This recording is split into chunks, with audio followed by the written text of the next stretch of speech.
هتختار 4 لعيبه معاك تلعب بيهم ماتش خماسي او تبقى انت المدير الفني بتاعهم. لا، مدير فني. مدير فني. مين ال5 اللي هتختارهم؟ الجول اخد كوكي. اكرامي. ماشي. لا اعرف ليه، يعني اكرامي مبهر. ايوه، اكرامي يعمل لك شو، منظر، عارف، طاير هنا وطاير هنا. مين الاربعه اللي معاك؟ لعيبه اه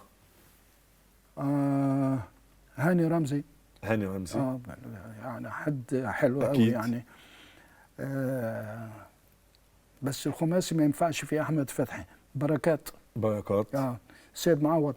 سيد معوض. فاضل واحد. بلال. بلال. اشمعنى بلال؟ يعني لايق على الخماسيات بلال. لا، هداف، كان هداف عالي قوي بلال. صحيح. كان عماد متعب لا، وحسام حسن لا ما اشتغلوش معايا. بس حسام ما ينفعش في الخماسي. ما بيلعبش خماسي. لا